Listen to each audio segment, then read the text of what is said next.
just want to take a minute or two to talk about the most amazing project that one of my good friends, Kevin Vonesper, is doing. And he is currently doing a documentary on Dukey's fly swatter in the haunted garage. And I'm sure you guys, if you follow him, you guys have heard it tons. He's been doing tons of podcasts and all kinds of amazing things to get his project up and running.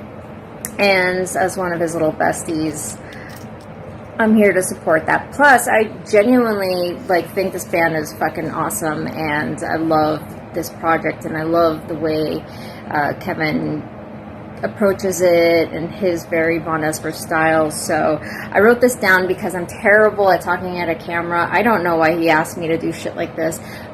I love doing shit like this for good friends, but I'm not a camera person. I feel stupid doing this, but here we go. I wrote this down. Let's do this. Okay.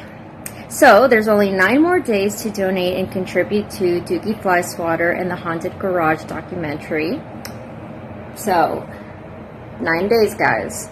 And if you go to www.indiegogo.com projects, well, I should say indiegogo.com/the-life-and-slimes-of-Dukey-fly swatter. You can just go to Vonesper's in socials and get the link. I sound ridiculous. Anyways, each of you contribute $5. That means if each of Kevin's friends on Facebook, on Instagram, if only you guys can donate just $5, we can reach this goal. It's tangible. We can do this. 9 days we can do this, guys. And what's $5? I mean, you waste that shit every day on stupid shit. Why not put it into a fucking cool ass project that your friend is doing? And I will say this motherfucker works really fucking hard. Went to LA, got the interviews done, created the website, put in the time of editing this video, doing a kick-ass job because I get to see some of the rough drafts and they're fucking... So come on, we can reach this goal. This is a tangible goal. I mean, what's $5 and you get to help a friend create this amazing documentary about Dukey Fly Swatter, who's a badass, who's been in tons of B cult films and cool horror punk bands. And if you don't know who Haunted Garage is, look it up. You might really fucking enjoy it. And if you love Gwar, you'll definitely love Haunted Garage. Good shock horror rock, good stuff. So let's help make this offbeat horror punk documentary. And if you can't contribute $5, but I think you can, then please help spread the word, because I think it'll be awesome. And this ends and concludes my dorky ass on film. Okay. Thanks. Hi, this is Kevin Vonesper. This is the VonPod. We're at Vonesper Studios. This is the eye of Dukey Fly Swatter, as photographed by legendary punk photographer Ed Culver. He's in the documentary. No, this is not fake. This is real. Guys, I am floored. We have 1 day left on the Indiegogo campaign, emphasis on the pain. And we hit over 5,000 today. I set an ambitious goal, and I didn't know what was possible for, a very niche subject with a niche audience. Well, I think it has a wide ranging... It could reach a lot of people. A lot of people are going to like this story, but the people who know who this guy is, it's pretty limited. And thank you so much for everybody. I want to just point out a few things. Let me share this screen here. This is the Indiegogo. We have about 30 hours left. And I want to point out some of the perks. We passed 5,500. We have over 100 backers. That's incredible. I didn't know how this was going to go, but it's pretty awesome. Stickers. We still got stickers. Don't miss out on stickers, courtesy of riotstickers.com. our first sponsor for the documentary. You can tip me, our most popular, get your name in the credits, and then we got some demo packages, newly discounted Dukey Q&A. I'll ask Dukey a question for you on video and get a personalized response, and if it's really good, maybe it'll even make it in the movie. Prints of the Birth of Dukey from 1992 from the Palace, courtesy Pix Tracy. Uh, and I'm going to be scanning her archive of negatives in the future, so look out. I got a negative scanner now. Some demo packages, amazing stuff. You'll see a little video about that later. Sponsorship.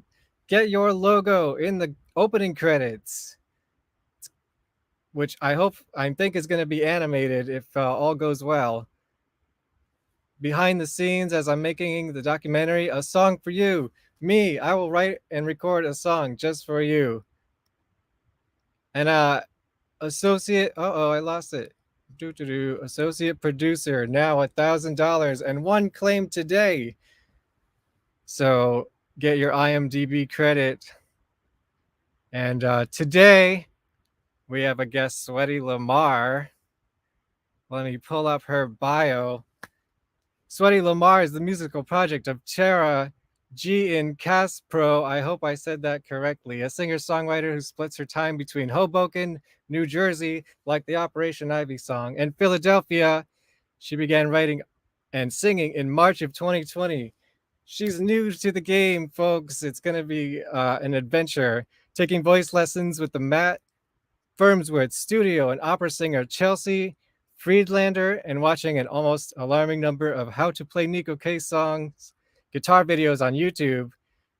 Her first single, I Have Always Been in Love with You, premiered October of 2021, spooky season, and hit 5,000 streams within 3 months of release. Very, very well done. Her newest single, Mysteries, produced by Jacob Blizzard, guitarist for Lucy Dacus. I hope I said that right. And engineered and mixed by Love Grove Studios, was premiered by Magnet Magazine ahead of its release on February 14th, 2022.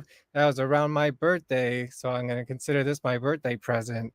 Mysteries has been broadcast on numerous radio stations, including Blow Up Radio, Indie, Centric with Todd Livingston, R2, RTR 92.1 in Australia. She's gone international already. And Beyond Radio in the UK, her next release, an alternative country EP called A Little Bit Country, A Little Bit Rock and Roll. We're going to talk about that title later. I don't want to spoil the twist there. Is set to debut in 2022 and will feature Abby, I'm Sorry I Stole Your Man, a sequel to Dolly Parton's Jolene from Jolene's perspective. Tara is writing her first novel in between 3 a.m. songwriting sessions, being a corporate stooge, and cuddling her two cats, Simon and Lugosi. Okay. And most of all, when she found out I had a show, before I even aired my first episode, and I hope she doesn't get mad at me for sharing this. If you ever need a guest who is totally ignorant to the scene but curious, let me know. I said, fuck yes, that sounds awesome, because when you're doing a documentary about shock rock, you want to see the reaction. So we're going to get some reaction. I'm going to premiere a new trailer. It's going to be a killer show. And now, without further ado, drum roll, please. I hope that didn't kill my sound. Here she is. Hi. Tara. I just scared the shit out of Simone with my Oh no, well what about Lugosi? Lugosi is not in the room. Lugosi is hanging out in the living room. Simone, is it named after Bella Lugosi? Yes, and Simone is named after Simone from Cat People. David Bowie, right? No, the original Cat People. Oh. Al Luton classic horror movie about cat people. If it's not Phantom of the Opera, I'm not as well versed in it. That's like my other passion, and I will make a show about that too coming in the future. Phantom as in like film or the cocaine musical? The entire spectrum from Phantom of the Paradise, glam rock operas by David De Palma, you know, of course the popular musicals, Yeah. The obscure musicals. Cool. The weirder, the better. Nobody's ever done the story. See, the thing about me, I'm already on a fucking tangent. Go for it, though. Go for it. If I could turn my computer around without like shifting a whole bunch of equipment right now, you could see a wall of like toys, Phantom toys. Okay. From Gremlins, Iron Maiden, McFarland, vintage 80s like G.I. Joe style, like bobbleheads. Great. It's crazy. But I'm a book purist. Have you ever read the book? I have not. The only property I've seen is, as I call it, the Cocaine Musical, which, in my opinion, I was not expecting to love it. I took my mom as like a Christmas gift for her because it's her favorite. Wait, when did you see it for the first time? Maybe the end of 2018. Oh, wow, recently. Pandemic. Yeah, within the last 5 years, I think 2018. And all of a sudden, the second the chandelier starts sparking in the middle of the stage, I went, oh fuck, I'm in. And of course, everybody probably I was in the third row. See, I've only seen it from the mezzanine. I've seen it like I'm maybe 5 to 8 times in my life. I know I'm going to do it one day. I should do it sooner than later. I don't know if I recommend it because like you don't. Yeah, but I've seen it from the other's perspective, so now I just want to be up close. The stuff you get to see is like the expression on the actors' faces, and I've never seen that before from the top. Candles come out of the stage floor, but you miss acting pieces. So like my mom knew the story, but I didn't know the story because like when he comes down from the sort of like what is it, like the sort of angel on the in the arch, you can't see him, right? I didn't know what was happening, so I had to look up and go, oh shit, there's a guy. So I don't know if I know he's there, and I've seen it before. You know the story, so you'll be fine. But I was like, what am I missing? Sure. What's happening? For the first time, you should be in the mezzanine.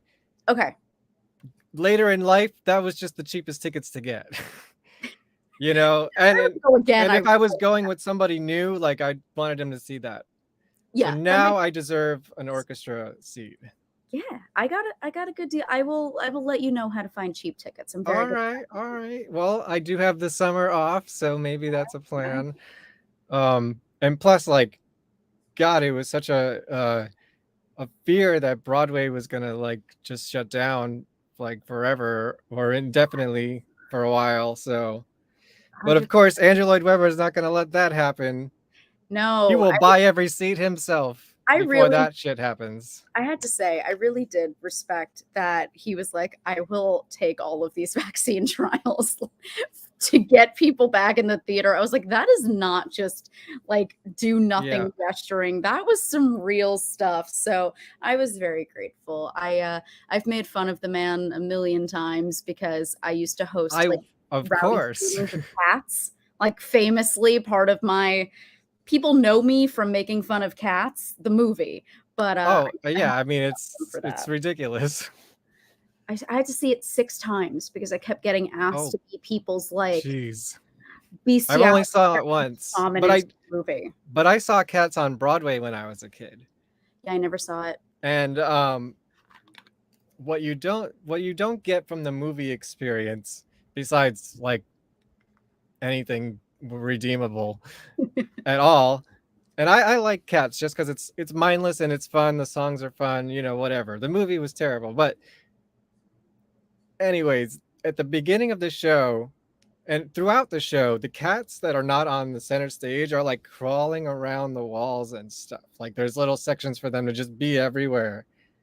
And in the beginning of the show, when the lights go out for the first time, they have these like light up eyes that kind of blink and they run across the audience. And one of them ran right in front of me. And at the first blink, right in front of my face, it like freaked me the fuck out.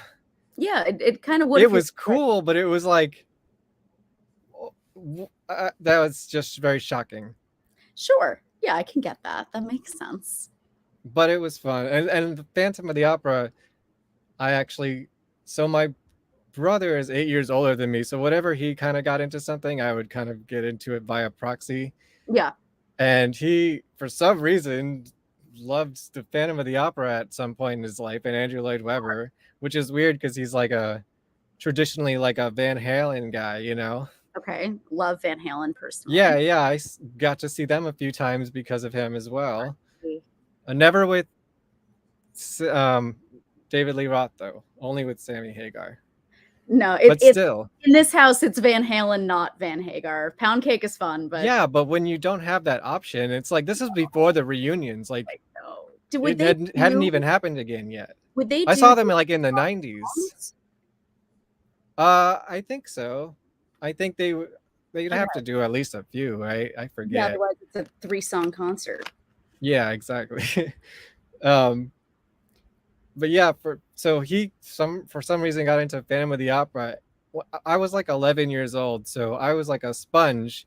I was already, just for context, I had already started the internet's first haunted garage website at 11 years old. Thus, skip to now, I'm making this documentary about them.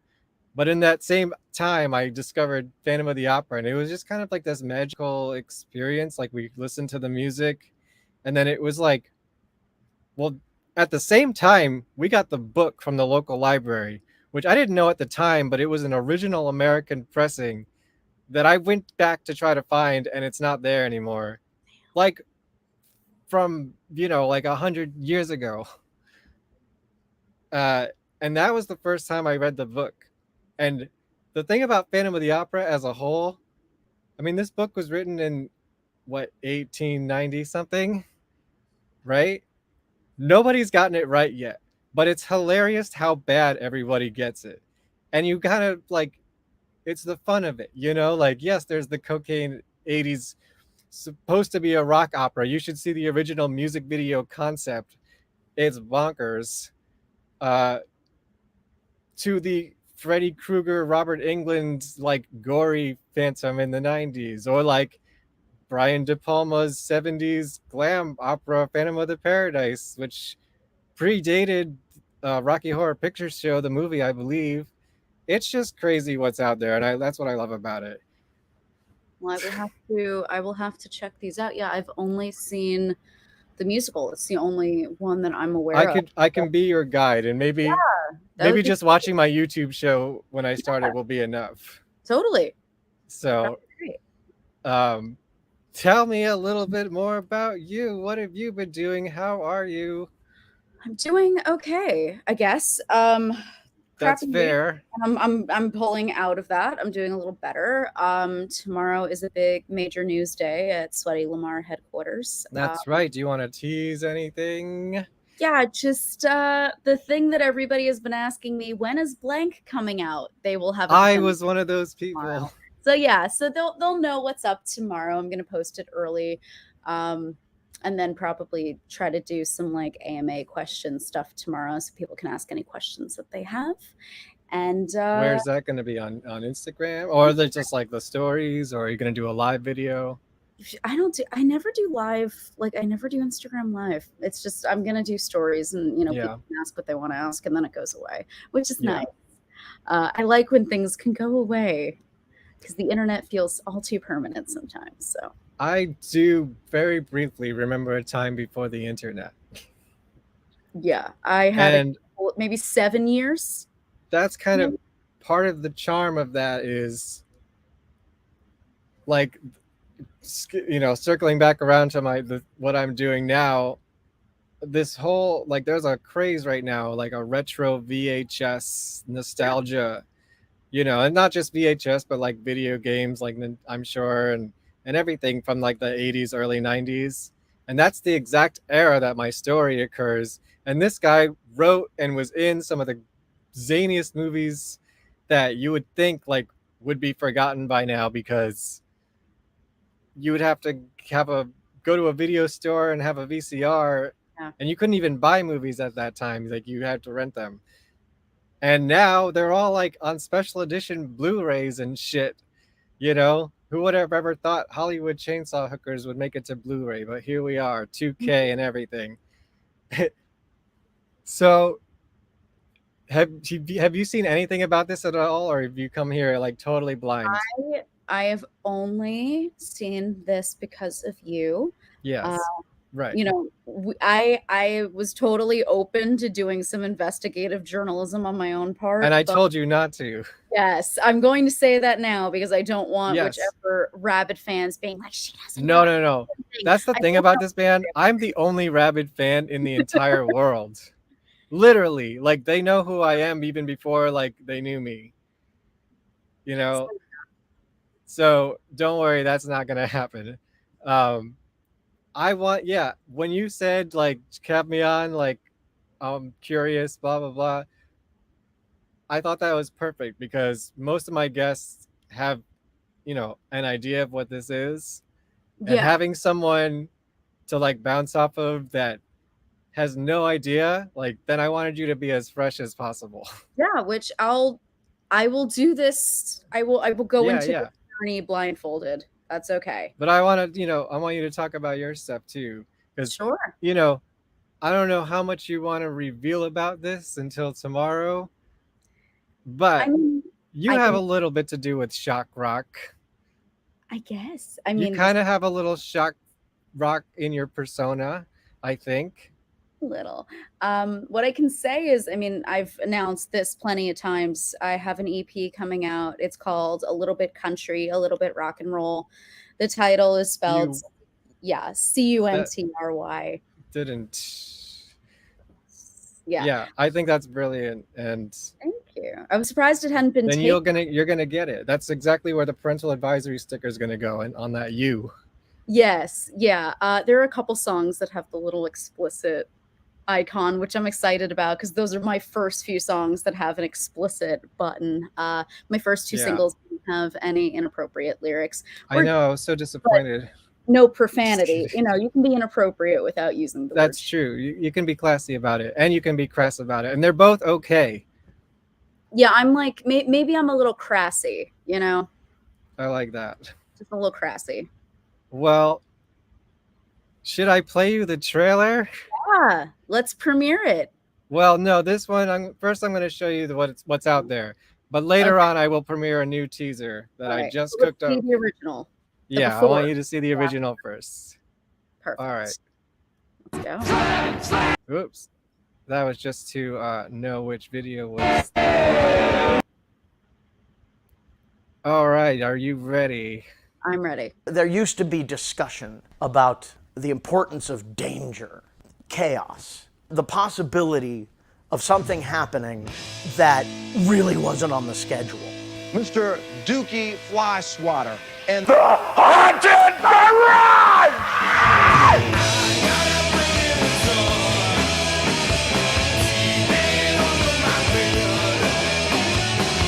If you took 80s slasher movies and put it in a blender with metal and punk rock, you're gonna get Haunted Garage. Dukey and his crew were almost like making horror movies, horror punk. But the gag is, you're in the splash zone. It is splatter rock.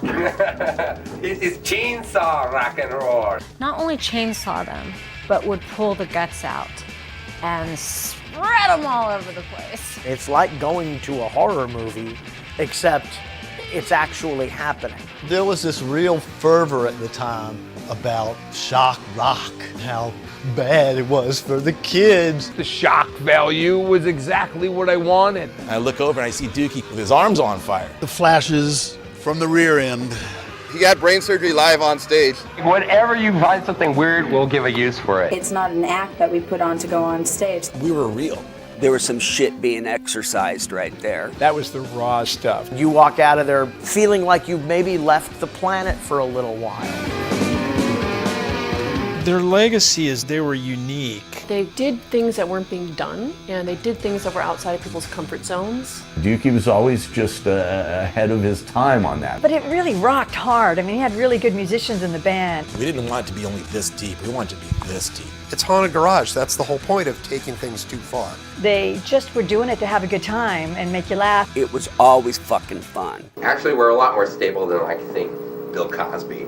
I don't know how to explain it. It exploded. Paul Stanley and Gene Simmons. Tom Waits was there. We blind Axl Rose. When you're sitting between Dukey and Elvira, it doesn't get any cooler than that. There were lines around the block to see Haunted Garage. They were the it band at the time. Those guys were gods to who they were gods to.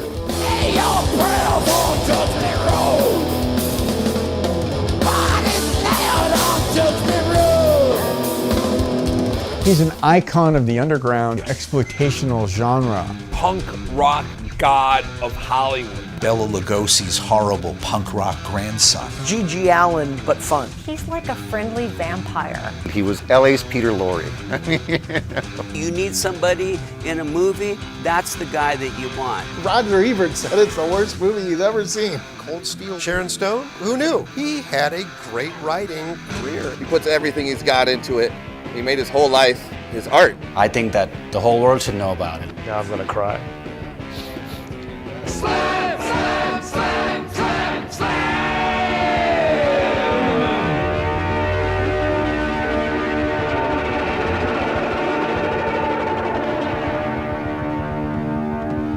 Wait a minute, you're gonna get this. Oh, thank you.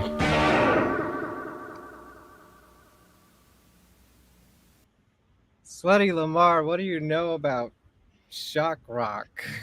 My first weird, so I was just talking to a friend of mine before I hopped on with you, and he's actually friends with Robbie Rist. So I was like, oh, Really? okay, all right, yeah, like it's just See, the circle that it's it's a niche subject with a very broad audience spectrum. Yeah.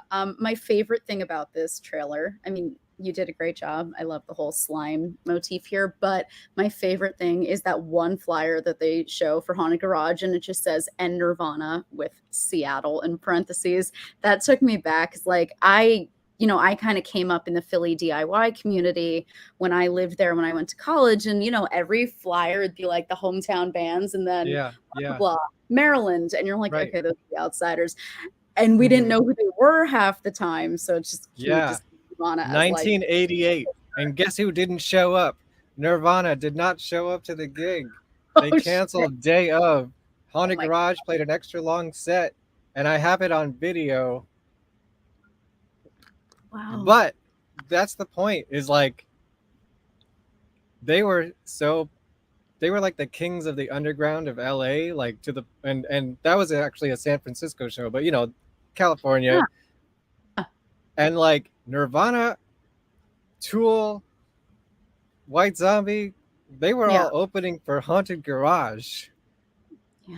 But because there was no internet, they never really left that scene. Yeah. So that's kind of the anti-story, I guess.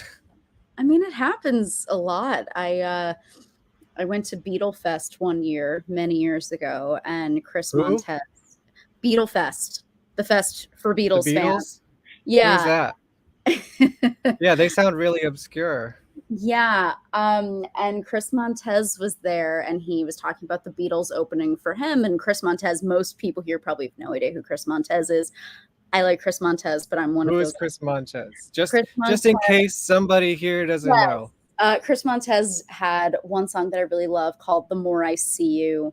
60s kind of crooning singer, very much of the time, and the Beatles obviously expanded into something much different. But he was talking about seeing the Beatles open for him and how that changed. My uncle always tells me how he saw Bruce Springsteen open for Chicago.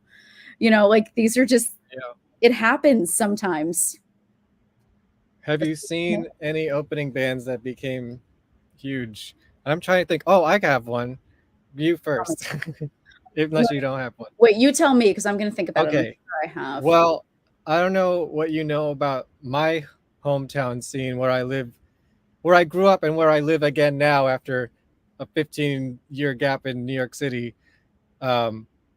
I live in Rockland County. Nyack is like the local scene, or was the local scene. I don't think there's a scene at all anymore, but Coheed and Cambria started at the venue that we built in a church, old church on Main Street when they were Shibuti.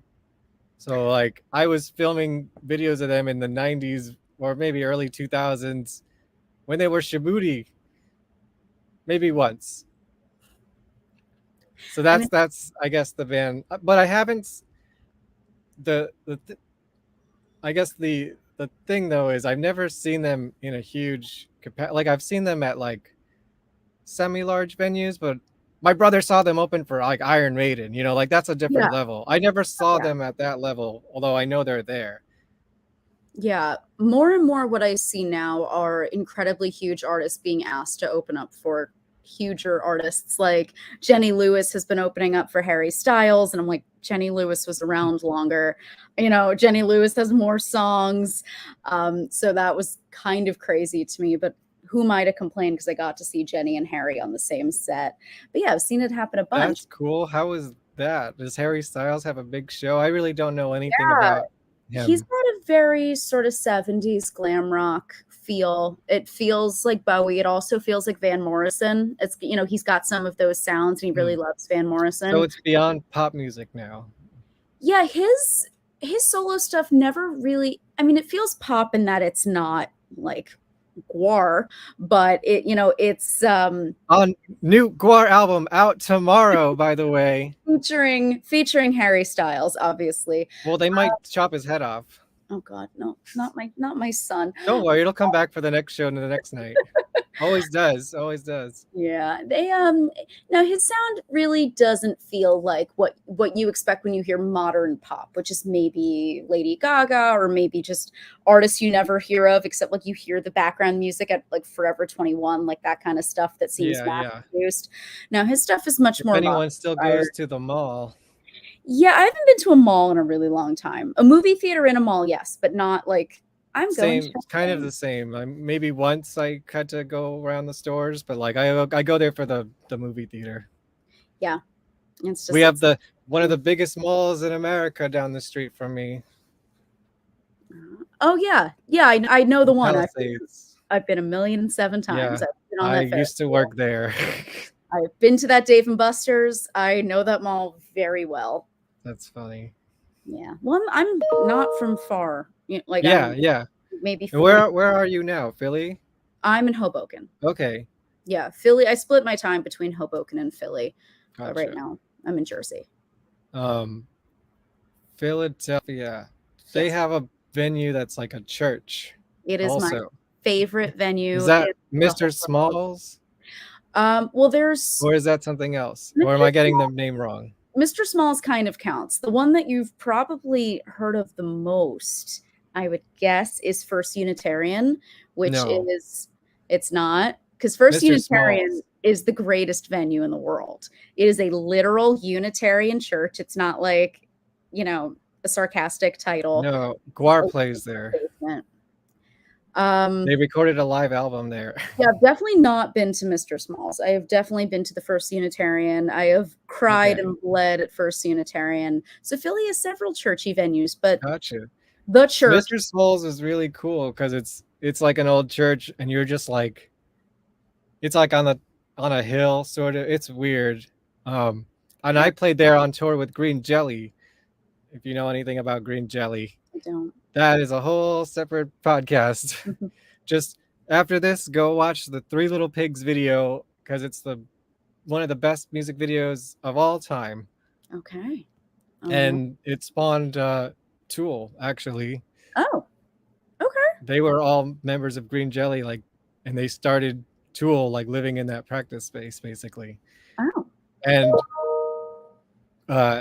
Green Jello was actually the first time I ever saw Dukey Flyswatter. So it's all a small little connection and then I later joined the band. So I toured and played Philly and I played New Jersey, but we didn't play New York City because it was all already booked up for the CMJ Fest and we were too late. Oh. And this was in 2008. Jersey now is starting to get more venues, but New Jersey, when I was 17, 18, we had senior citizen centers, we had VFWs, and we had Maxwell's, and we had the School of Rock. I'm not played. I've been to Maxwell's. Maxwell's now doesn't exist, which is, and I live maybe only 5 once, I think, away, and it's a heartbreak every time. I think my friend saw My Chemical Romance there. Wouldn't surprise me. Back in the day. I saw like 2 of the last 3 shows that they played there. They were both Titus Andronicus sets. So I got to like go out with a bang seeing one of the greatest bands of all time and like a New Jersey band. So that I felt was on a compilation CD with an ex-member of Titus Andronicus a long time ago. Do you remember who? No, but if I hear her name, it might spark a memory. Got it. Okay, I was gonna say I'm And friends. this is like 2011-ish, I want to say. So it was around that time she left the band, and I don't know. It was a X-Ray Specs tribute record. Oh, cool. Okay. Yeah, that's fun. Who also has a documentary out now. Go Mhm. check it out. I saw a sort of a, I don't know if it was, I don't think it was a premiere, but it was a screening at St. Vitus in Brooklyn, the fucking metal bar. Speaking of metal, see, we do have a I think our lexicon of music is, our vocabulary is very different. Like I know I hear a lot you talking about a lot of bands that I just like, I don't know anything about. I've heard the name before, and I'm sure kind of vice versa. But we do have a common interest in Danzig. The Great Uniter is my favorite lump at Lodi, New Jersey's own. Yeah, so I grew up in a town called Hasbrook Heights, which is literally down the street from Danzig's hometown, and basically the Misfits' hometown. I think my ex was going to Danzig's cousin. Like Danzig's cousin was his dentist. Like that's the level of New Jersey. I want your teeth. Perfect. And yeah, like me, it was very easy to get into Danzig. I actually only really got into Danzig last year. Yeah, how did that happen? Thank Because you. 2 minutes to it's a late very night. big contrast to the other stuff that I hear you talk about all the time. I mean, I like metal. Like when I was in high school, I was getting into like Torch and like I was getting into some of these but more like the math core of it all, like the Hella and like all of those bands. Dillinger Escape Plan. Yeah, and I could have like gone more into metal, and instead I went way more into Midwest emo. Like when I was 18, that's what I was picking up. Yeah, see, you're gonna be so mad at me, but I walked out of a Bright Eyes show once. That's not the emo I'm even talking about. I'm Okay. talking about like Appleseed Cast, Jade Tree Records, Algernon Cadwallader, like the Well, I'm glad that you're not mad at me for that. Twinkly. No, I don't care. Like if someone doesn't Don't like you love Connor Overs? I wanted to everybody enjoy does. it. I'm seeing Connor tomorrow, but like not everybody Wow. loves Connor, and not That's everybody fair. loves the stuff I listen to or make, which is fine. But yeah, I went way I more. was there for the faint. Oh god. Oh, we'll see. I love the fucking faint. See? There you go. But yeah, I went way more in the Midwest emo direction in college. So like I had an interest in metal. And then It's kind of laying dormant. yeah, I just like didn't step into it. But there are things that I like that definitely take influence from metal. Like I enjoy Coheed. I think very obviously there's an influence of metal. I wouldn't call them metal myself. I would call them like Oh yeah, they have very prog. metal influences. Yeah. So like there were bands that I enjoyed fair. that had these influences. Recently I got into Botch and I was like, oh my God, like where was this hiding from me all my life? I don't really know them. Botch is great. It's How would you describe them? It's math core. It's Okay. like a hardcore element with math rock kind of Sounds very early 2000s. Yeah, it was. It was. But that's like they're kind of affiliated with like Minus the Bear, Russian Circles, like that whole brotherhood of bands. But yeah, last year I stumbled upon 2 Minutes to Late Night, which is a really Yeah, incredible yeah. platform. They're very Yes, devoted to Lothar metal. from Guar was on that. Yes, yes. And I fell in love with Snakes of Christ. They did a Snakes of Christ little cover tribute, and it just kicked off for me. I had always, like, people had always suggested I get into Danzig. It's happened a lot. I've dated a couple of middle-aged dads who were like, you Yeah. have to get into Danzig. Well, And you it, must have known Mother, right? yeah, like I knew of Misfits stuff. I didn't Okay. really know. What's your relationship to the Misfits then? I prefer Danzig. If I'm putting on something of Danzig's. I'm probably putting on Lucifuge. I'm probably putting on Danzig 3. Danzig's 4 is my favorite. Going Down to Die is great. I am not that person. Actually, Dukey Flyswatter was in a Danzig music video from that album. I didn't know. So Wait, there you go. Which one? You can tell me later. I know. I hate to put people on the spot. But I mean, you can't see him in it. He's an extra in the crowd, but he was there. Cool. Perfect. Yeah. Perfect way to tie it back. But and it was directed by Dean Carr, who's in my documentary. Oh, nice. Okay. Well, good. Maybe we can ask him if we need to. Yeah. He didn't know Dukey was there, even though he knew him. He was just a paid extra. That's what he was doing. You find Dukey in the background of strange 90s movies like The Bodyguard. You know, if you've seen The Bodyguard, you've seen Dukey Flyswatter. Maybe just for 2 frames, literally, but he's there and you saw him. It's like a subliminal messaging. That's fun. Sorry, I had to just throw that out there. That's why we're here. Yeah. But I think Danzig. Oh, I should have put that in my new trailer. That's going to make a lot of more sense in a few minutes. Yes. But yeah, that's how I got into him just last year, and I just fell in love so quickly, and I made up for lost time. It makes sense. He's a 5'3" Bergen County Italian. I'm a 5'3" Bergen County Italian. Just the kinship was there. And do you want to put it out there, this dream project of yours that I claim bass duties in? Yeah, I always joke about this, but it's not really a joke. I say it's a joke to like as a defense mechanism, but it's not a joke. I would love to do a Danzig cover band because I sing Danzig better than I sing my own goddamn music. For some reason, just if I'm like singing something, I can just riff off of his stuff better than I can do on my own. But because my Mount Rushmore of identities is like Danzig, Harry Styles, Nick Cage, and Fran Drescher, my dream is to do a Danzig cover band where I just inexplicably dress up as the nanny and I call it Franzig. And again, like I'm in that accent too, right? I don't know. I feel like what I would do instead. Would you change the lyrics at all, or? No, I don't think. No, I wouldn't want to change the sacred texts, and I don't think people would actually. It's not that sacred. I don't think people would actually want to hear the voice for like a 30-minute set. But what I would do is I would do a Danzig inspired. There's that Ned Flanders fucking band of the theme song. Yeah, I've heard about the Ned Flanders band, but I would do like a Danzig, like she was working in a bridal shop in Flushing, like do like a whole Danzig thing for the nanny theme. I don't know. I think you should try with the accent. It'd be funny. But there would be a lot of extra effort, probably.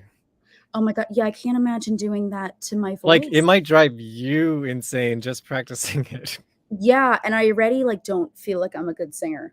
Constantly, I'm like I'm the worst singer of all time. So same here. I don't know if that would like really screw with my confidence even more if my voice was like getting the muscle memory of sounding like that.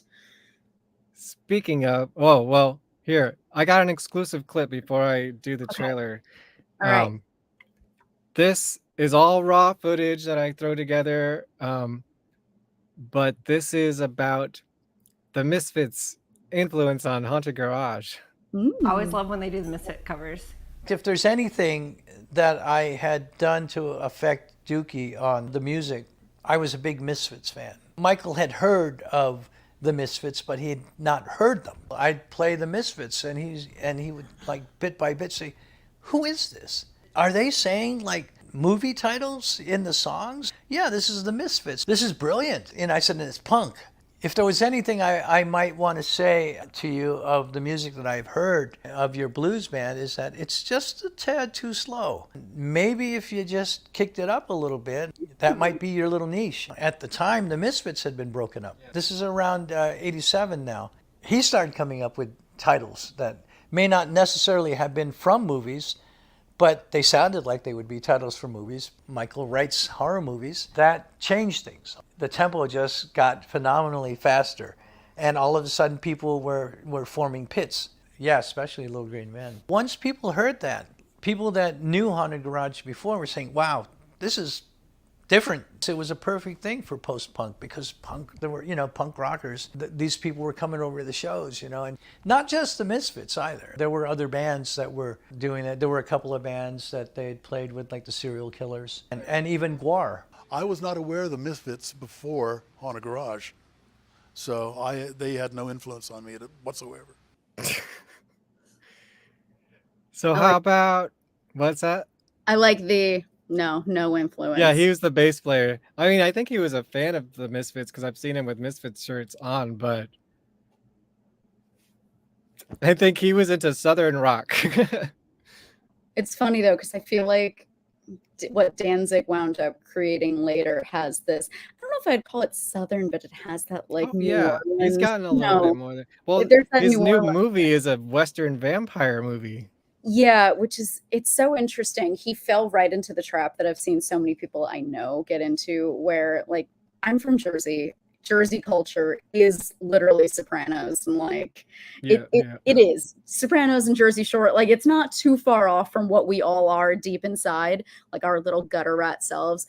But something up here that I've never understood it is that like my brother and his friends all love country music, like Florida Georgia line, like very like she thinks my tractor's sexy kind of Southern music. Like they go to concerts in cowboy hats, and I'm like, what is this? Because I can't understand. Where are they from?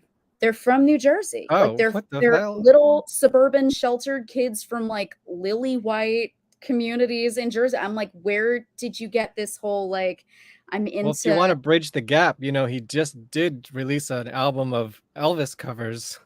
Yeah, but they're not even into like classic Southern stuff. It's like they're that not modern, into, like they're not honky into tonk Johnny stuff. Cash. They're into like, I mean, maybe like the Zac Brown band or something where there's like some instrumentality and some prowess there, but they're into like Kenny Chesney and stuff. And I'm like, where did this come from? But meanwhile, Danzig is very into this whole like New Orleans thing, Yeah. Yeah. It's just funny that he fell like, and me, I'm releasing a goddamn country inspired EP, but that You was just more, got there. No, you're gonna regress into punk rock where he's regressing into like country, right? I mean, I was always the little punk one. He was always like, Yeah. my sister is such a freak. Like, what? No, is I this mean music? Danzig. Oh, Danzig. Yeah. I'm more. You're on the punky. opposite trajectories. But well, you know what? It's about time. He can explore new genres. He's been doing this for a long time. Yeah. And his last few albums not been very good, so maybe the change will do him good. Plus, the last time I saw Danzig was at Madison Square Garden with the Misfits, so hopefully playing those songs again is giving him some sort of influence of energy back, because his last few albums I appreciate that he tried something with the Elvis album, because like I did not grow up on a lot of country. I knew, Shania Twain. Like I like Shania Twain. I still like that album. It's great. Yeah, Mutt Lange. Shania's great. She just performed with Harry Styles at Coachella, which delighted me. Really? But I didn't grow up with country, and I had a lot of bias about country. But when I put my EP together, or when my producers were like, you need to pick a song. We know you have 50 songs that you've written, but you need to pick one. I picked a country. And I have a question about that. Yeah. So this country thing was just an experiment and a total way to break out of my comfort zone. Like, I'm not a country artist, and I never will be again. Right. Yeah. And so I've heard you talk about this. I know you've written 50 songs or so in the last couple of years. Yes. And you say they're all different genres. Like, is there like a Danzig album within those songs, or like, how far does it range? Is there like the punk rock song in there?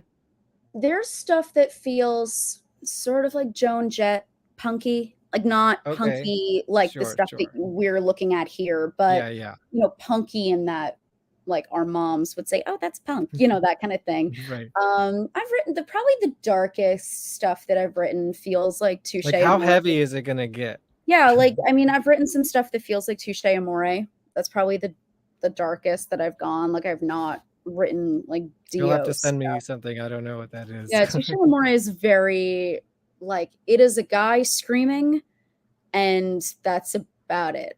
But he's screaming in a very different way. I mean, I have Naked City records, so I've heard some screaming. avant-garde screaming at that.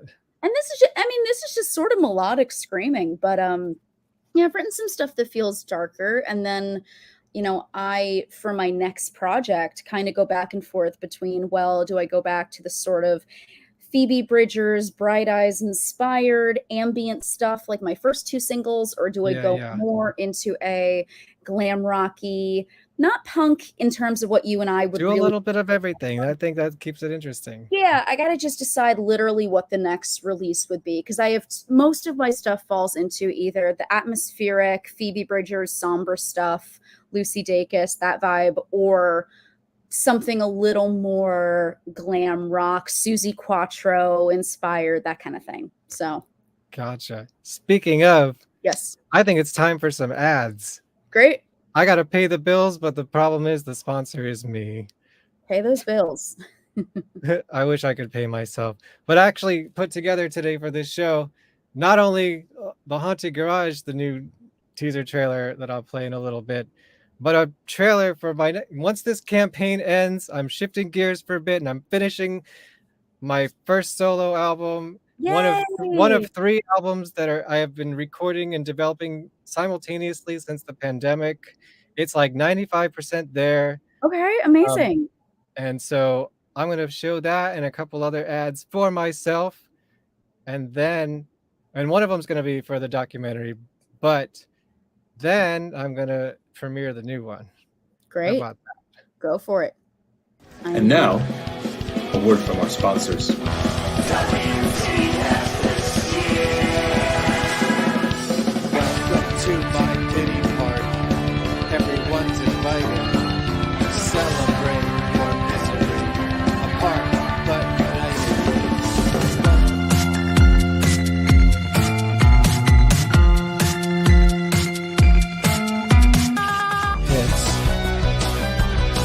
I'm writing hits.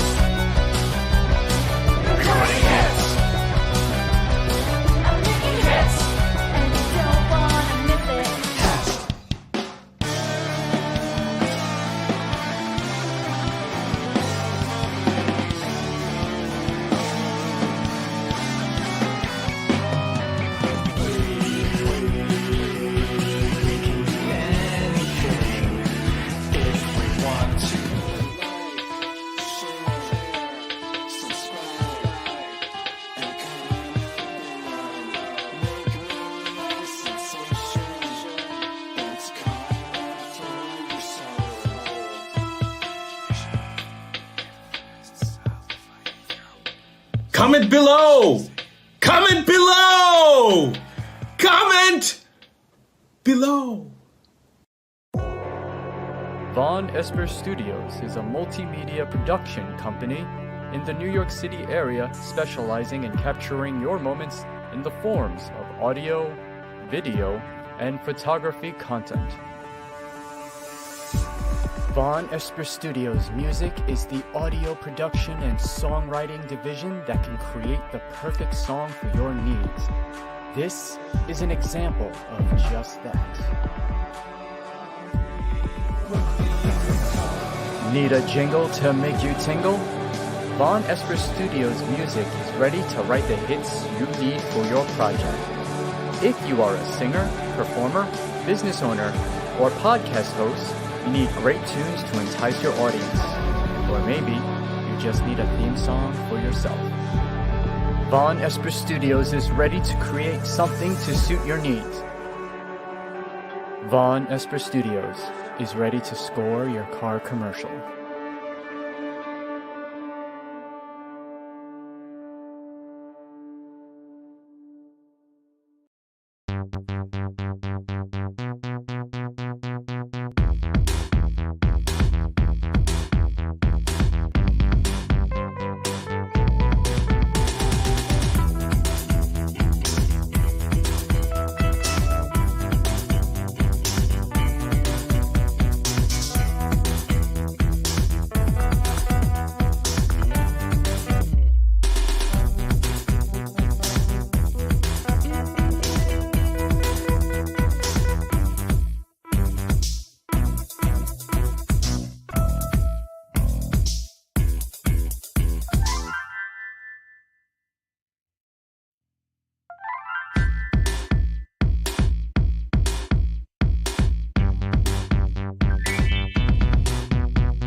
I understand why there's so many addicts. You've got to be at 100 or 150 and then 0. Haunted Garage is the way to get healthy and fit in the 90s.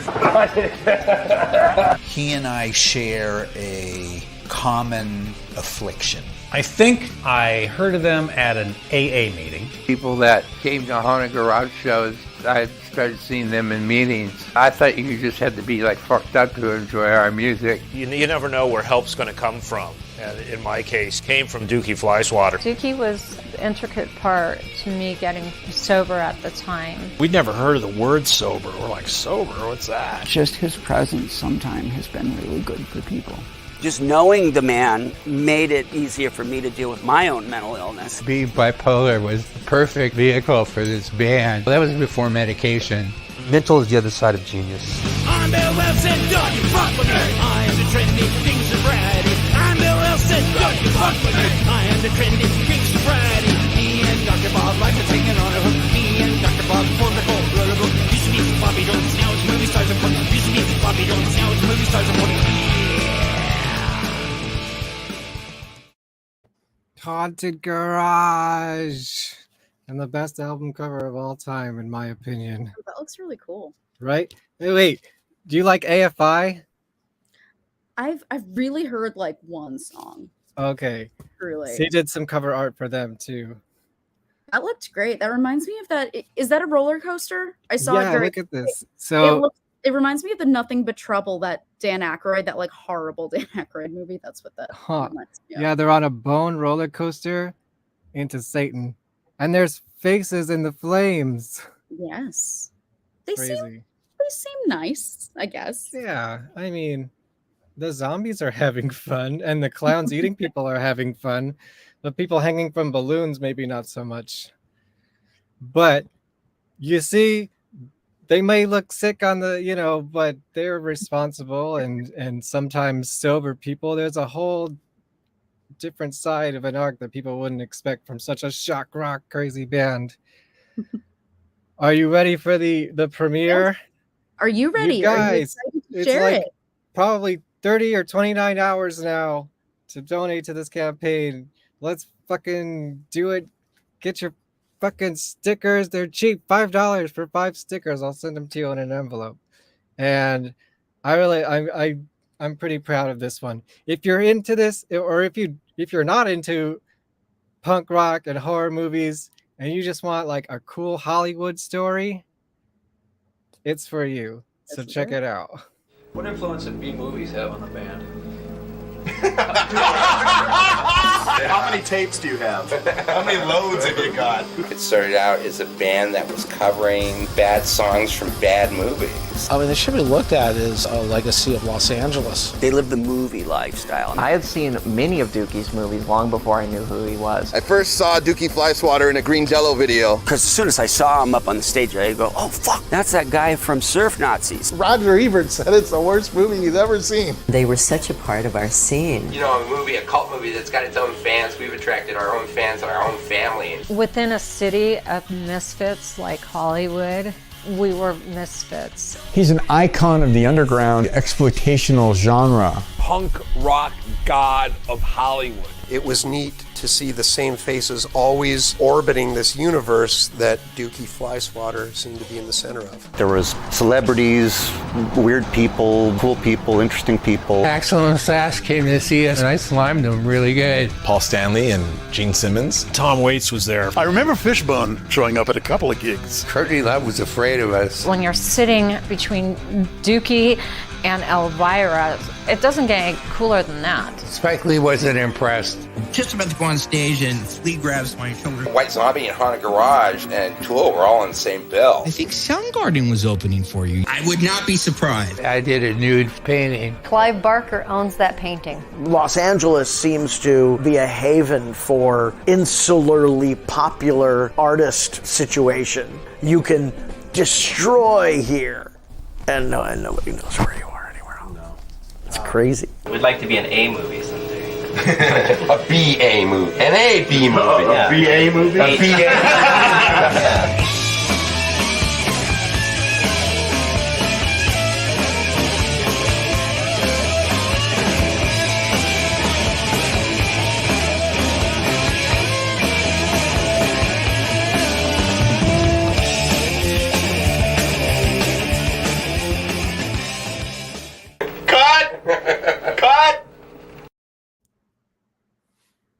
Dude, that Courtney looks Love is afraid of them. That's so great. This was such a great trailer. This looks good. Thank you. Have I sold? That's my goal. Have I sold you on it? Yeah, I would definitely watch this. Great. Coming to Shudder sooner than later. I hope, because I know Shudder watches my show and they're stalking me. Good. Come on, Just kidding. Shudder. Get with the program. Come on.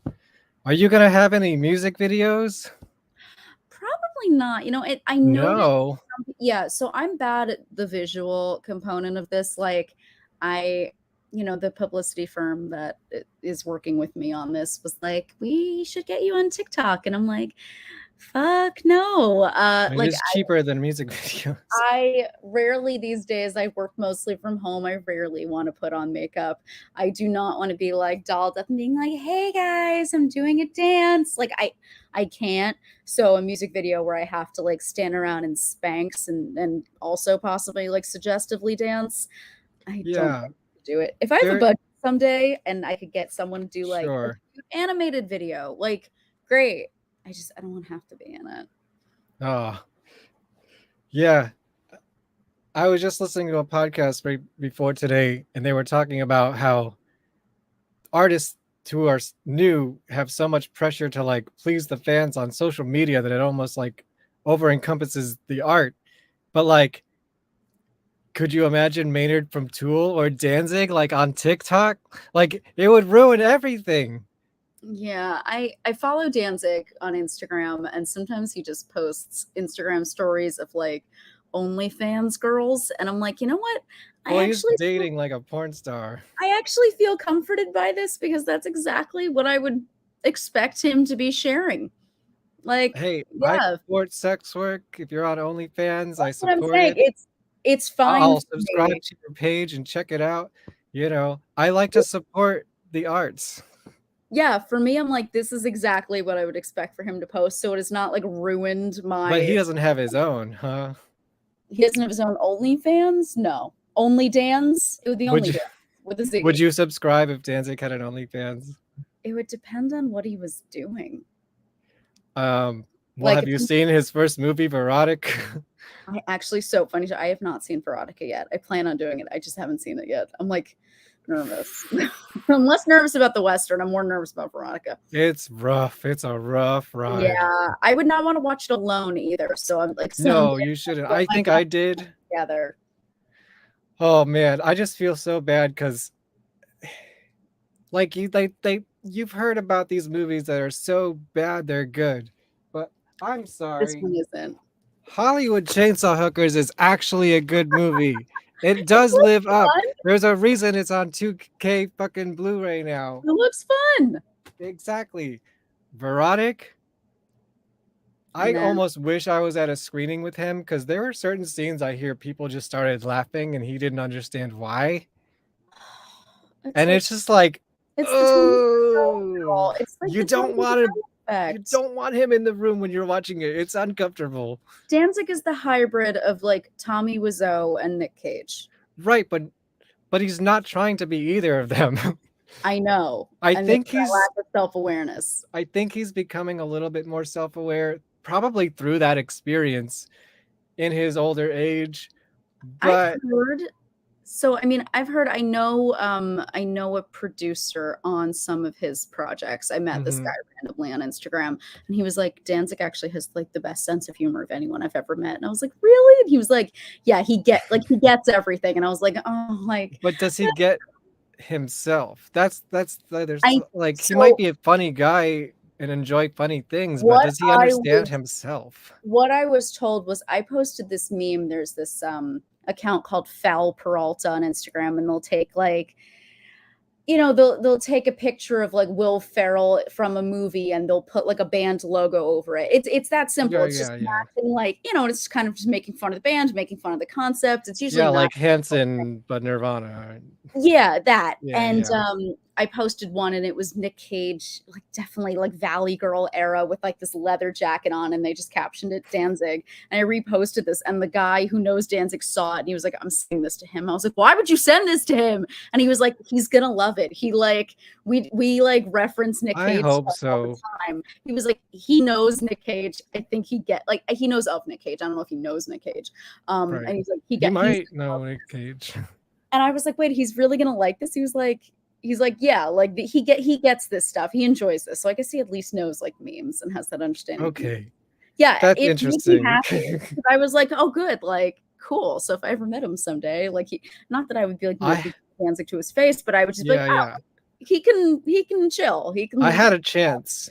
I had several chances, and I blew all of them. Oh no. No, I think it's for the better. Like, there's some people you just might not want to meet. I don't know. I feel like he might be one of them.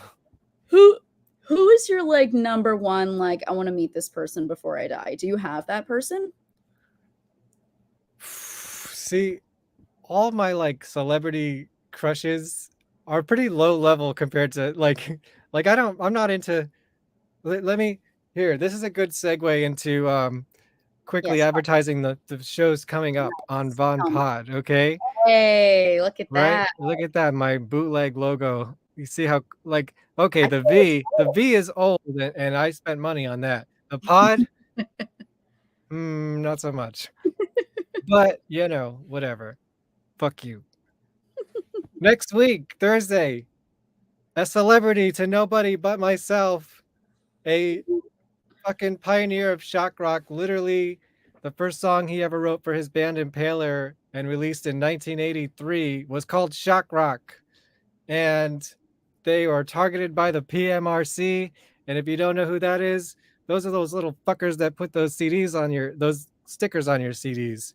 But also, thank you, PMRC, because you told us which albums were going to be the good ones to buy. Yeah. Like, thank you. I just hate when they do it on the artwork.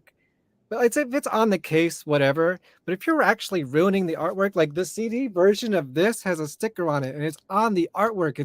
It's like, you can't ruin a piece like this. I feel like we're kind of getting to avoid this at this point because, like, I'm going to look up an album I know has explicit lyrics. Hold on, I'm going to grab my phone here and pull something up.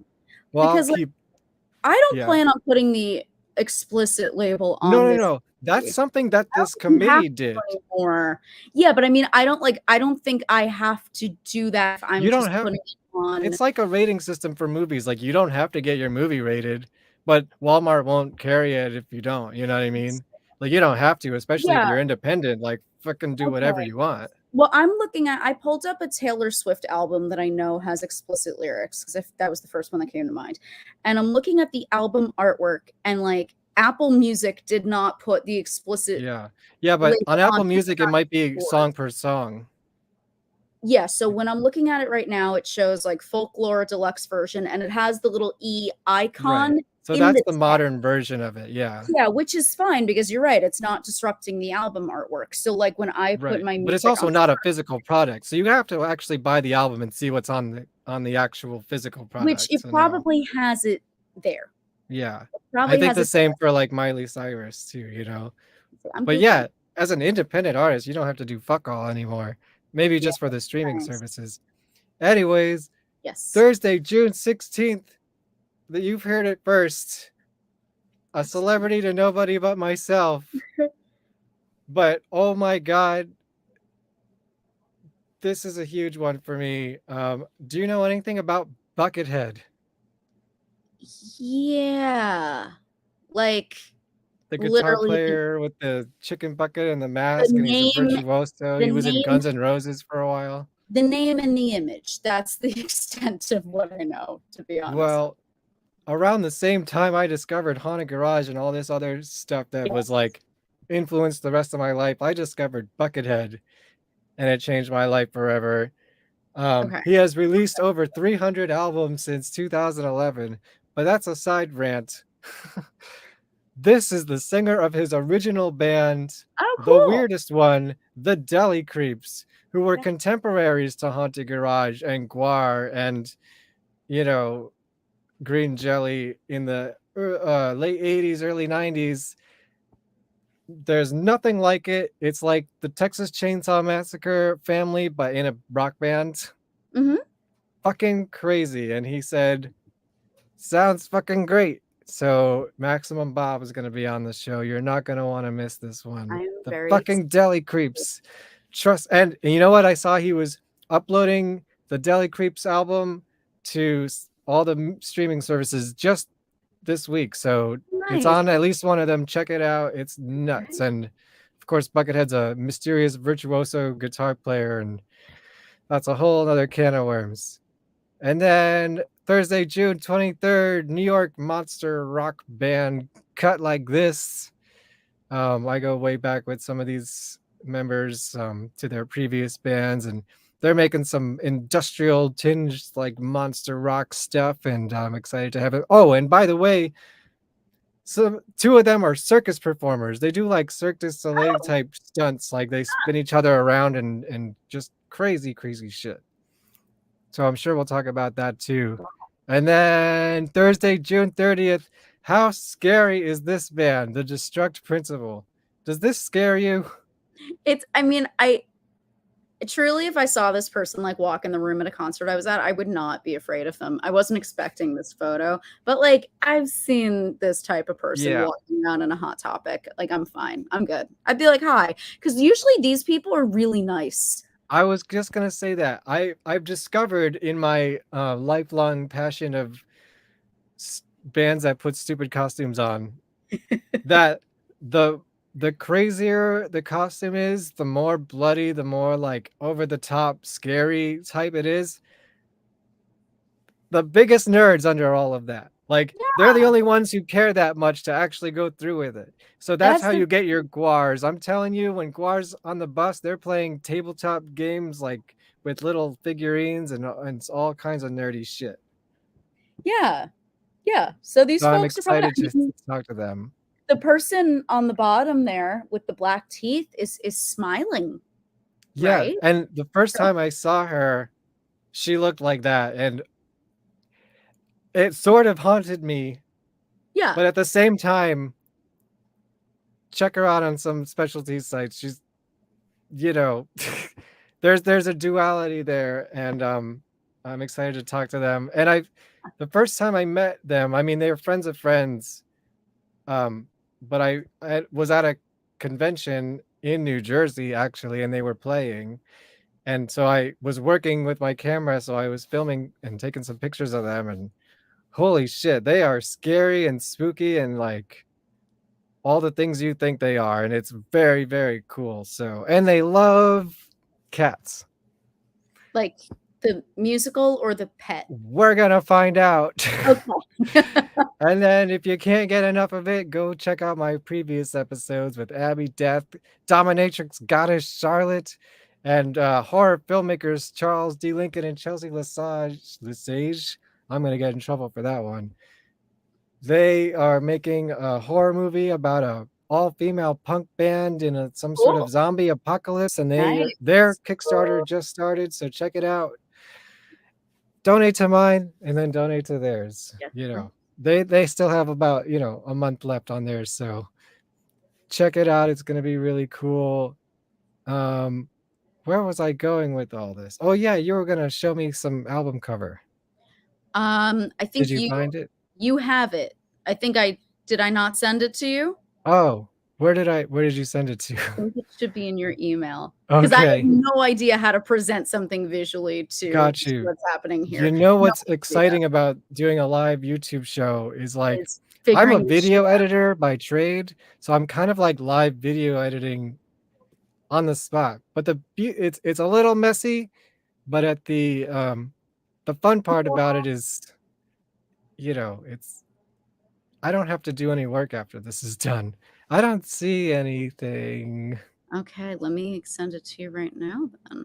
Wait, let's see. I'm replying to this email. We're doing this in real time, folks. This is a live show, ladies and gentlemen. Are you not entertained? Here, while you're I just sending sent me it. that, I'm gonna show a quick trailer. I also do music videos.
Okay. Okay, good. You have it. Here it is. Abby, what are we looking at here? We're looking at this is going to be the single cover art for the release when it comes out, which is soon. So we do get a little bit of an exclusive. We get a little bit of an exclusive, well, yes. Thank you. I appreciate it. Yeah, so tomorrow, part of like the date of when this is going to come out will be announced, but this artwork won't really be shown until the day it's announced. So yeah, people are getting a preview here. Oof. And this is the Jolene sequel that you were speaking of? This is the Jolene sequel, yes. That is a $20 wig I got from Amazon.com and some leather shorts I got for $20 from Amazon.com. I spent like more than enough money on the actual album art between paying for the photo. It totally works. I'm sold. So this I did for free. This literally, thanks to the Bizarre app, I did this for free. That is a selfie I took on my front-facing camera, and I edited this all myself. So if it sucks, I only have me to blame. And then the logo at the bottom right, the guy I had a crush on in high school made that for me as a free gift. Wow. Isn't that cute? Like, we never, like, I had a crush on him. He did not have a crush on me, but we've stayed friends. What about now? I mean, has he seen this photo? Yeah, he did, actually. He saw it, and he was like, noted. Yeah. But I guess when was this kind of like a you see what you're missing, motherfucker? No. We're both very happy otherwise. Okay. But yes, he, like, when I started this project, I guess he got inspired and he definitely picked up on what I was doing because he made that logo on the bottom right. He's a graphic designer. Yeah, and it's like classic. He's like, he's like, I honestly thought of you and I've just been having fun like with new textures and I sent you this. And I was like, oh my God, like I'll pay you if I wind up using this, which I wanted to. And he was like, no, this is a gift. Which I thought was the sweetest thing. That's how they get you. Next time you're going to have to pay him. I would pay him. He's good businessman. I've loved his stuff since high school. I still have our like high school crew neck sweater with the logo that he designed. I still have it in my closet somewhere. But yeah, it was really nice to have, like, I came into music in high school. That's when I was organizing shows. His logo, or you didn't have a logo in high school, did you? No. Like, I'm saying that I knew him in high school. Yeah. And I really got into being part of music communities in high school. I was like band mom. I was running shows in Bergen County. I was going to a lot of DIY shows. So it's nice to have part of that with me. Have any of those bands survived? Yeah, I mean, they're not currently performing, but like Prawn came out of my area and Prawn got signed to Top Shelf Records, and they were doing stuff for years. They're like in this sort of Midwesty emo space. They're great. There was another band called Hands on the Stereo that There's another one. Look at that. I saw Hands on the Stereo like 30 times. They named a song after me. This photographer, shout out to Evan Steiner, who's an amazing photographer based in Brooklyn. This is like the only time I've ever liked a photo of my face. And this is Melissa. Yes, this is Melissa McLaughlin, who is a New Jersey-based photographer, also great, and also shot my album cover art. This is my friend Kelly. We have a bunch of photos. This one I'm transitioning out because I feel like this doesn't even look like my face anymore. But the others look like my face. Yes. What is this outfit? This is not a $20 outfit, right? No, it's a $23 outfit. What, the whole thing? Yeah, it's a one-piece zip-up thing from Forever 21. I'm cheap, babe. Like, See, that's the beauty. You don't need an expensive outfit to make it look good. You just make it look good. No, the only thing I had the jumpsuit already. I had the shoes. The only thing this cost me were those flowers I got at Michael's and the candle. And then I honestly took them back the next day because we didn't like do anything to them. We didn't like change them or anything. And Michael's took it back. So Hollywood secrets. They don't give a fuck. They're making minimum wage. What do they care? The only thing that cost was like actually paying for the photos. I had everything else at hand. And this again was free. It cost $20. I kept that wig because honestly, I thought I looked good in the wig, so I'm keeping the wig. But I could always like. Who is this character? Is this Sweaty Lamarr or is this someone else? This is Jolene. Oh, right. Jolene, famously a redhead, so this is Jolene. Was there ever I don't know that much about Dolly Parton, Well, was there ever a artistic representation of Jolene like that she put out there? I don't think so. Or is it just based on the description in the song? Or Just the description of the song. I mean, I don't have green eyes, and that's part of it too. And I didn't Photoshop them. I could have, but like I wasn't going to go that far. I don't think anyone's gonna be looking that close. No, I don't think it. Yeah. Well, I mean, but it's they're very- gonna tell you that they're looking at your eyes. My incorrectly colored eyes are up here. Thanks, guys. But there are other songs that are from Jolene's perspective. I didn't know this when I wrote Abby. But there are different stories. It's different perspectives of Jolene. My version is very different from the ones that other artists have written. And they're all, I've listened to a number of them now that I know they exist. Some of them are, you know, like I'm still with the guy. I'm really happy. You need to get over it. Some are, you know, just kind of like, So this is an hate that alternate you wrote a song timeline. about me.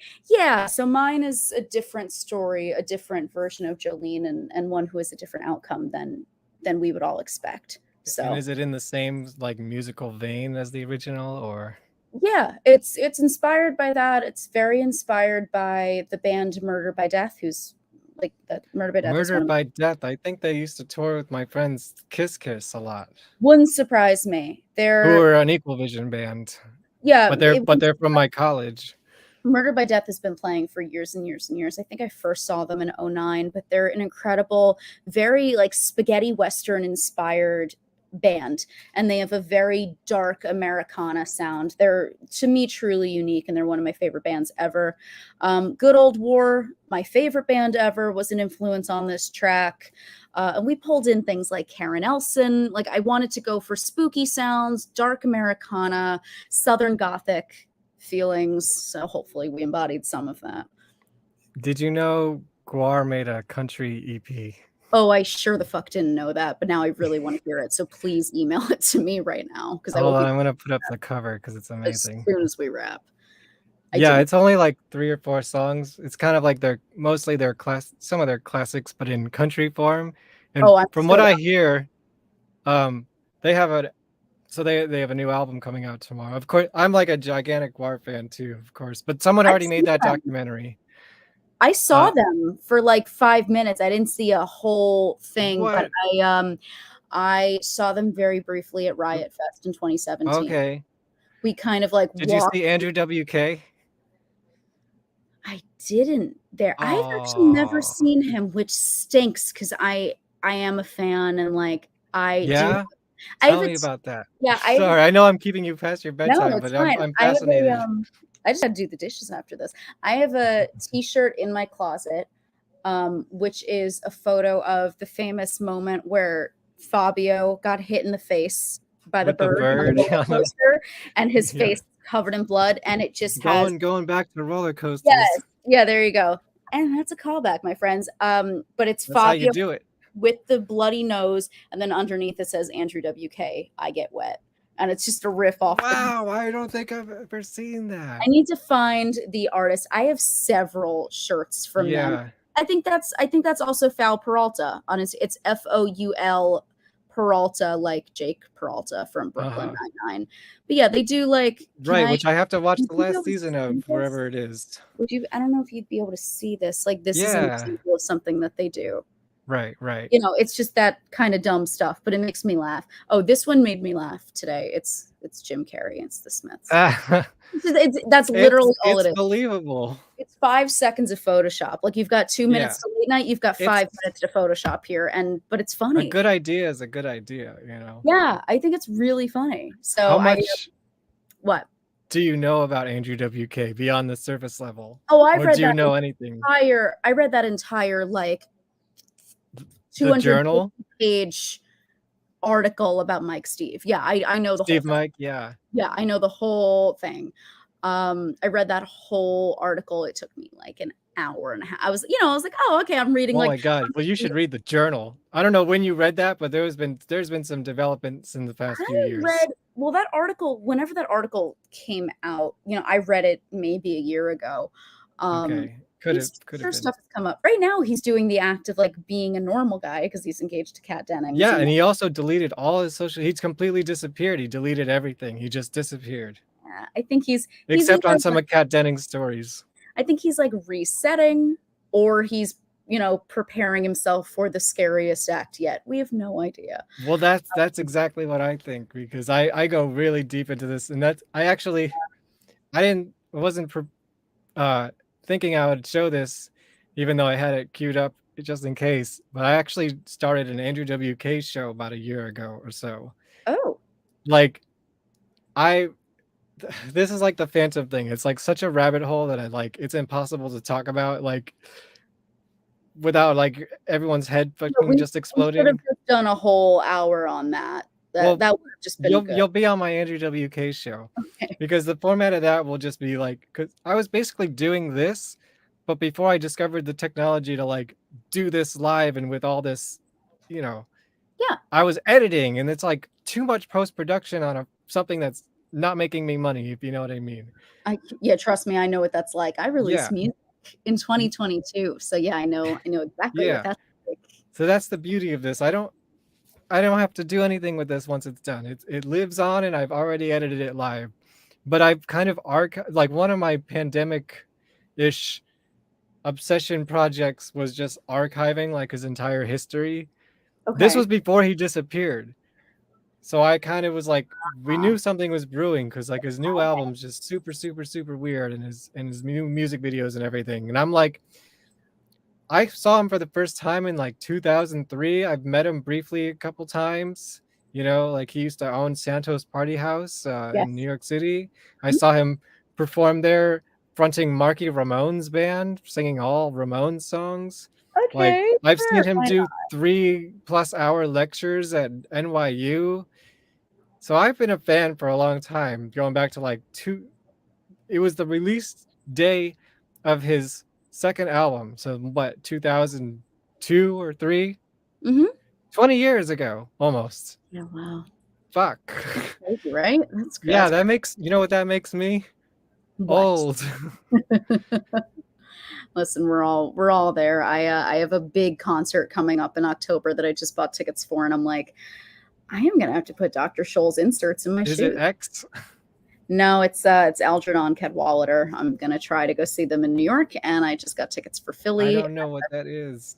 They're What is that? the kings of Midwest emo. It's if you're a Midwest emo person, which I know you're not, but I am. This is they announced they announced their reunion after 10 years this week, 2 days ago. And Where are they playing? Sobbing on the floor.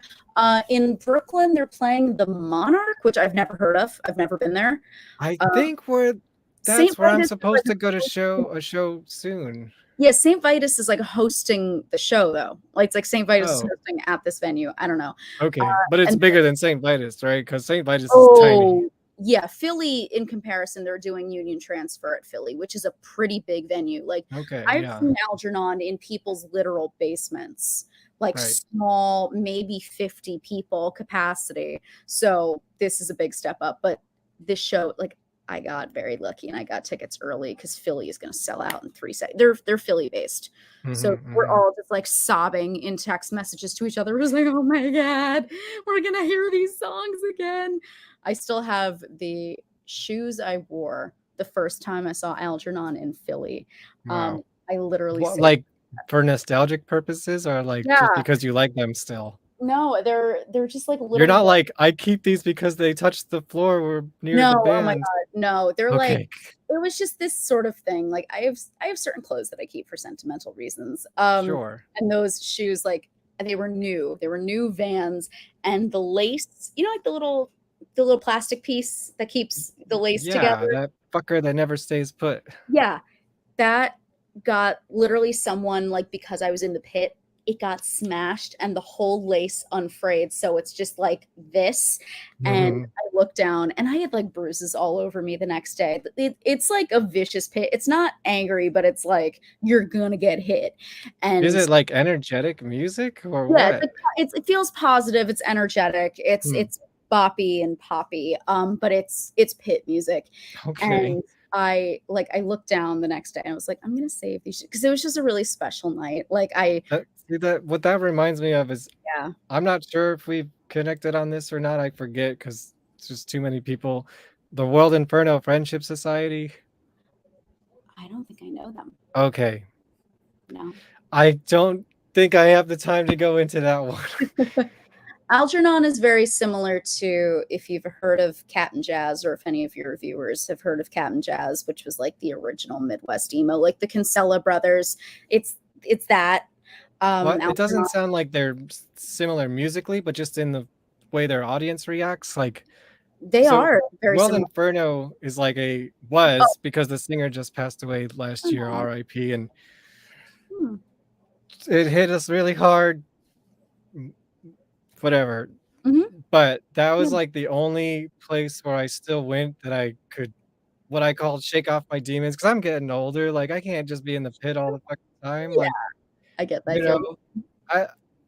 I'm in front of the stage when I'm working with a camera, but like unless I'm really excited, that was where I, like, once a year, it was just like all my energy went into that.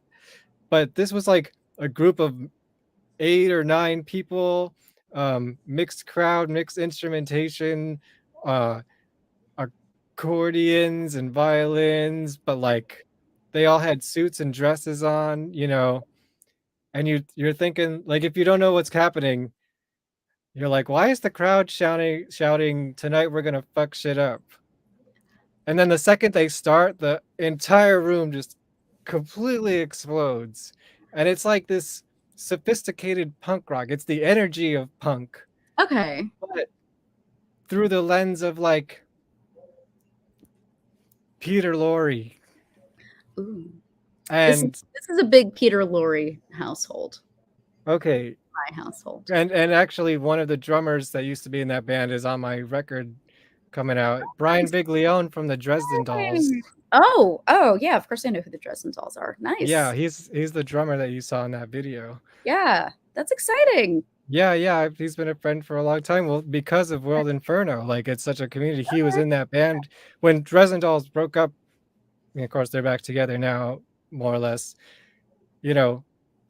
He jumped over to this band.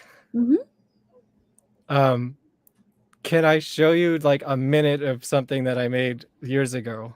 Yeah, go ahead. Or so I just need to introduce you to this band. Go ahead. And talking about them doesn't do enough justice because you're never gonna get it unless you see it. You know what I mean? Experience, yeah, of course. Yeah. And this is basically the proto version of what I'm doing now. I had produced a web TV show. This was like, this YouTube, it says it was 13 years ago. And I started a web TV show basically just so I could get into shows for free and like meet people I wanted to meet. And god damn it, did it work. I had the Dresden Dolls, I had Guar, I had the Meat Men, like all sorts of cool people. And this is one of them. Let me cue it up and then share the screen. Okay. And they actually did a musical album about Peter Lorre. Oh, yeah, send me that, because they performed it as like a art sort of theater piece a couple times, particularly where this was mostly based off of at Webster Hall, and Lou Reed was there somewhere back by the bar watching them. Okay. Nobody knew that until he was gone, really. What is it's called Addicted to Bad Ideas? Yes. Is the Peter Lorre? Okay, I'm totally gonna check this out because this seems very interesting. Let's see.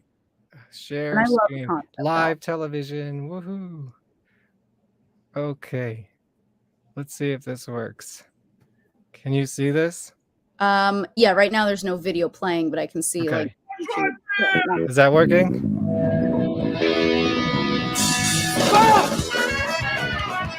Oh, is it a little ska business? Okay. It's not ska. Well, it has that like.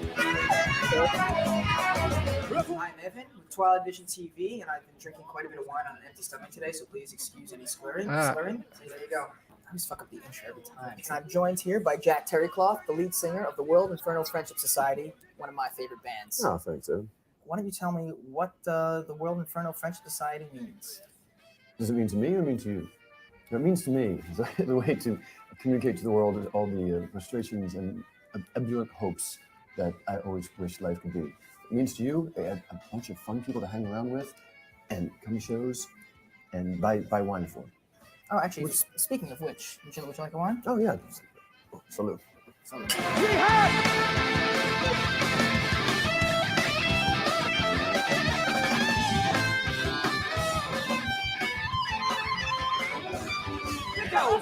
The last night of your life, the best people around you, the best wine, and it's just, I don't want to say just the best party. I already said it. It's just the best fiesta. It's like having a love-hate relationship with yourself, which you're celebrating your depravity, but also slightly ashamed, but then proud of yourself. I love World Inferno. It's my favorite band in the whole world. When I was actually first kind of like asked to come play was in a time in my life when I was going like, my God, what am I going to do? And I get this text from Jack that says, hey man, want a gig? Lots of work, no money, call me. Wow. And I was like, he couldn't have worded it any more perfectly for me to go like, that's exactly what counts to me right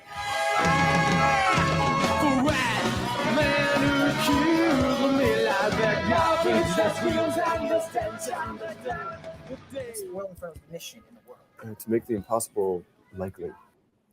You get the point. It's a big band. A lot of people. Oh yeah, and there's been a lot of people in and out of Yeah. it throughout the years.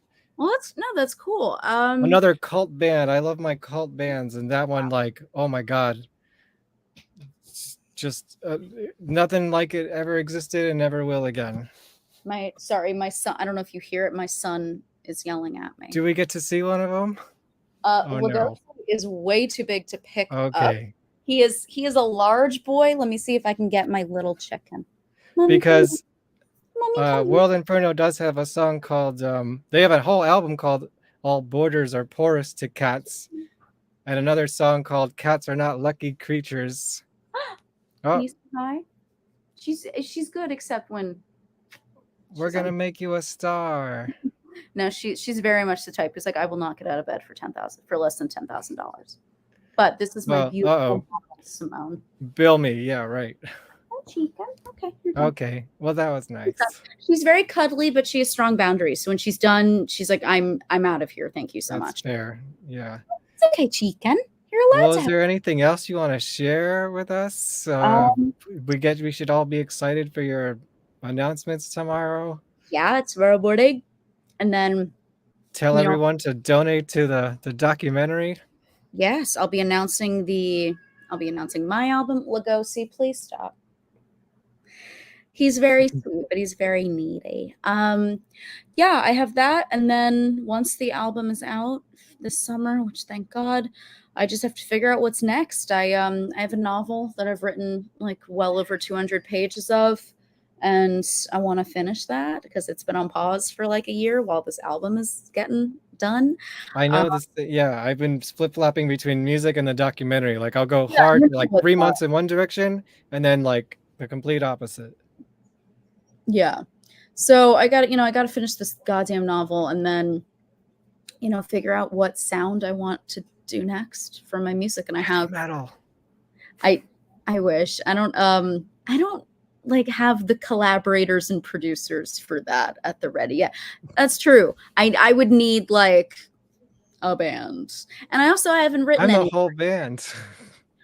Okay, all right. Well, then we'll talk. Yeah, I haven't written any songs that have that sound yet, but I very much want people to start like giving me music to write lyrics to, because I do it the other way around, where I write lyrics and then people have to Really? dance under it. Well, we could Yeah. talk about that because I I'm hate back. writing lyrics. And Hey, look would at you that. perform it too, or do you just want to give it to the artists? Listen, in my ideal life, I would write lyrics, somebody would arrange it, and I would be like a co-producer in that I'm producing. You would the get a sound, paycheck. and then someone else would sing. If I had it my way, I would truly like never sing again. Okay. That's not my favorite. Yeah, I mean that's kind of the same for me. I forced myself back into this role out of necessity. Yeah. I've had a singer in bands for the last 20 years. Nice. Until now when the pandemic started. And then just like the words too were just like nobody else could sing this, even if I hate the way it comes out of me, like it wouldn't be right any other way. Yeah. It's just it's that. But yeah, truly, like, the singing is not my favorite part. The singing is the part that makes me hate myself. Yeah, The same. writing the lyrics and sitting in the studio and like figuring out the arrangement is my favorite part. And mostly just I sitting think me like too. in the tub writing lyrics on my phone is really the number one favorite. And I haven't been able to do So when we that. listen to your EP, we will have that image in our mind. Yeah, that's as I That's always fair. say, like, In a cowboy hat, or realistically, most of my songwriting has been done like I walk into my bathroom, I close the lid of the toilet, I sit on the lid of the toilet, and I just write in there because like the acoustics are good in the bathroom.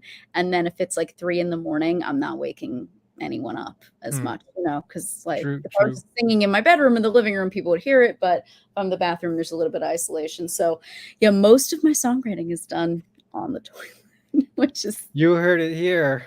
Yeah, Not that's- first. I that's know the you've told people that, but it is. I'm open about It's it. the truth. And Lyrics always come last for me. I hate writing. Well, that's in the normal. last few years, I felt like I've had more ideas just kind of pour out of me for the first time in like 20 years. Well, that's good. But like music is always first, and all this music on these new albums, well, most of it was kind of an experiment that kind of was the same way. Like I'm traditionally like a hard rock, like punk rock song guy. That's what people know me for. But I'm like, let me write a bunch of music that I could just like maybe put in the background of videos that I make for people, or give to other artists that are just totally. I sit down with no idea, no genre expectation, no project in mind. And then I had, Yeah.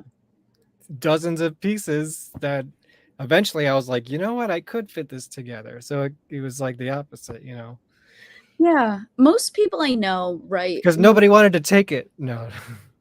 Well, I mean, at this point, like, I would love to give my songs to other people, even the ones that feel really personal. I don't care. I'm like, if you could infuse emotion into it, great. You're probably better at doing it than I am because I'm not an experienced singer.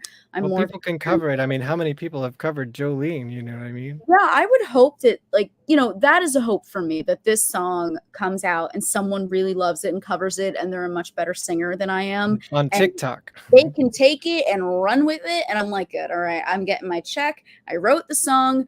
The most special part of this song that I have coming out happened years ago when I wrote it. Like, truly for me, releasing it, right? Doing the Oh marketing. yeah, we're totally over it. I'm already over this material, and it's like Yeah, it's not even out. it was thematically, lyrically, it's very like in the lockdown pandemic sort of mindset. And oh my god, that was like a million school shootings ago by this time, like I know, like it's a terrible way to phrase it, but it's fucking true. It's like old news. Remember when we had to sit in our house for like a year? Yeah. I do. Yeah, not really. I mean, yes, but like it already feels like 10 years ago. Yeah, it does in a way. But It's messed up. yeah. Well, thanks for coming on the show. Thank you for having me. Of course. I hope you enjoyed some shock rock, and I'm and excited for we're the gonna dog. get a little bit of that attitude from you coming tomorrow, I'm sure. Yes, that's the And I think I will. Oh, where can they find you? Sure. SweatyLamarrmusic.bandcamp.com. I saw that you put that in your. Oh yeah, let me put the banner back for on. that. Yeah, it's a great way to be able to tip artists. It means a lot. Yeah, Bandcamp. That's where my album is. It's Yeah. exclusively right now because I forgot to renew my Spotify thing. But Bandcamp is great. And fuck it. I'm on Instagram and Twitter at Sweaty Lamarr. It's Lamarr with 2 R's after Hetty Lamarr. I'm on it's facebook.com/Sweaty Lamarr. I think there's a YouTube channel of some kind. And then my music is available on Spotify, Apple Music, Tidal, all sorts of different streaming platforms. Most All the likely, places. if you use it, it's there. Great. Well, I think I'm gonna end the show with my the intro to my Andrew WK show.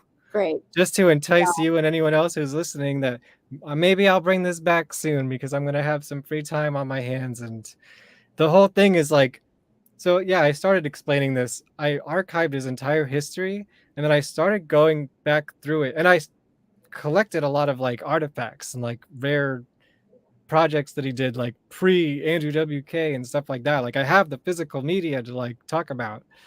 And it's a crazy adventure, and I want to go from A to B. It'll take me years, but like with the whole like knowledge of everything we know about him now, kind of revisit the history and like see where the clues, where was he laying the breadcrumbs that we just didn't get it like 20 years ago, you know what I mean?